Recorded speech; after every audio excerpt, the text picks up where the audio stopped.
ঘরে থাকা অল্প কিছু উপকরণ দিয়ে একদম চাইনিজ রেস্টুরেন্টের মতো করে থাই স্যুপ রান্না করব। আর এটা এত সহজ যে তৈরি করতে 6 থেকে 7 মিনিট সময় লাগে। তো চলুন মূল রেসিপিতে যাওয়া যাক। প্রথমে বলে নিচ্ছি আজকের থাই স্যুপটা 4 জনের জন্য পরিবেশন করা হবে। আর তার জন্য পরিমাণটা আপনারা কমিয়ে বা বাড়িয়ে নেবেন। আমি এখানে 3টা ডিমের কুসুম নিয়েছি, তারপর মুরগির মাংস আর চিংড়ি মাছ নিয়েছি।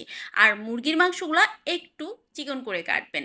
এখানে একটা মুরগির বুকের মাংস, 6টা 7টার মতো চিংড়ি মাছ আর 3 টেবিল চামচের মতো টমেটো ক্যাচাপ দিয়ে দিলাম।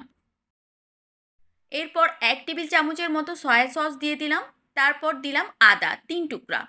এখন দেব লেবুর রস, আর লেবুর রসের পরিমাণটা হচ্ছে 1 টেবিল চামচ। তারপর 1 চা চামচের মতো লাল মরিচের গুঁড়া, স্বাদ মতো লবণ 1 চা চামচ নিয়েছি, আর 1 টেবিল চামচের মতো চিনি দিয়ে সাথে 1 চা চামচ চিলি ফ্লেক্স দিয়ে দিলাম। এরপর কর্নফ্লাওয়ার দিব যাতে স্যুপটা ঘন হয়। আর এর জন্য আমি এখানে 3 টেবিল চামচের মতো কর্নফ্লাওয়ার দিচ্ছি। আর 3 টেবিল চামচের সাথে 3 টেবিল চামচ পানি অ্যাড করে দিচ্ছি। আর পানিটা কিন্তু একদম রুম টেম্পারেচারের হবে, কোনো গরম পানি দেয়া যাবে না। এখন কর্নফ্লাওয়ারের সাথে পানিটাকে খুব ভালোভাবে মিশিয়ে নিচ্ছি।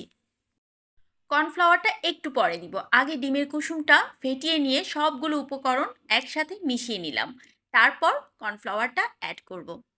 এই স্যুপের সাথে যদি আপনারা একটু মাশরুম অ্যাড করতে পারেন তাহলে কিন্তু স্যুপটা খেতে আরও বেশ ভালো লাগবে।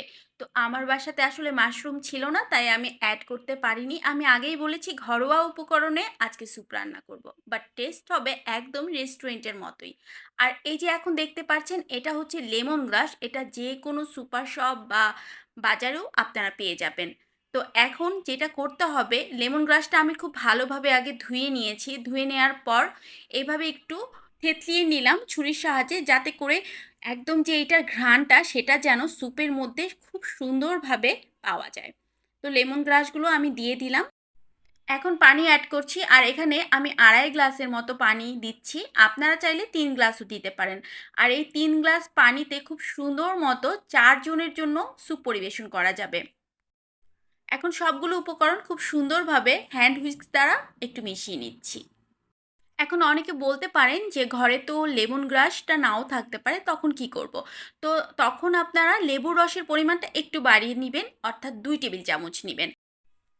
স্যুপ যখন এরকম ঘন হয়ে আসবে তখন নামানোর আগে 2-1 মিনিট আগে কাঁচামরিচটা দিয়ে দিবেন, এতে কাঁচামরিচের ফ্লেভারটা খুব ভালো থাকবে। আর কাঁচামরিচ আমি 3টা নিয়েছি, আপনারা চাইলে 2টাও নিতে পারেন, কারণ এমনিই কিন্তু এটার মধ্যে চিলি ফ্লেক্স দেওয়া হয়েছে, তারপর লাল মরিচের গুঁড়াও দেওয়া হয়েছে, তো কাঁচামরিচ 2টা থেকে 3টা দিলেই হবে। এই স্যুপটা কিন্তু রান্না করতে 4 থেকে 5 মিনিট সময় লাগে, আর চুলার আঁচ থাকবে মিডিয়াম পর্যায়ে, তবে একটু পরপর নেড়েচেড়ে দিতে হবে, যেহেতু কর্নফ্লাওয়ার দেওয়া হয়েছে, তো একটু পরপর নেড়েচেড়ে দিবেন। আর এখন আমি আধা 1 চা চামচ কালো গোলমরিচের গুঁড়া দিয়ে দিলাম, আর এটা একদমই অপশনাল, না দিলেও চলবে। তো স্যুপটা কিন্তু হয়ে গিয়েছে, দেখেন অনেক বাবল হচ্ছে। তো এই পর্যায়ে কিন্তু চুলা বন্ধ করে দিতে হবে, কারণ বেশি ঘন করলে স্যুপ খেতে ভালো লাগে না, আবার খুব পাতলাও কিন্তু ভালো লাগে না। ঠিক এই পর্যায়ে চুলা বন্ধ করে দিবেন।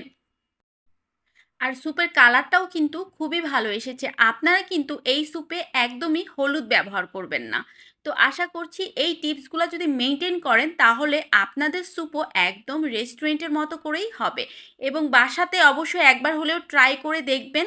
খেতে কিন্তু একদম পারফেক্ট রেস্টুরেন্ট স্টাইলের মতোই হয়। আমি বাসায় এইভাবেই রান্না করে থাকি, এবং বাসার সদস্যরা এবং কোনো মেহমান আসলেও বুঝতেই পারে না যে এটা আমি রেস্টুরেন্ট থেকে কিনেছি না বাসায় তৈরি করেছি। তাই কনফিডেন্স সহকারে আপনাদের বলছি যে এটা খেতে একদম রেস্টুরেন্টের মতো করেই হয়।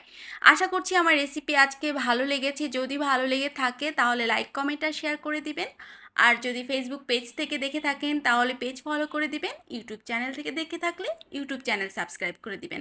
আজ তাহলে এই পর্যন্তই। আল্লাহ হাফেজ।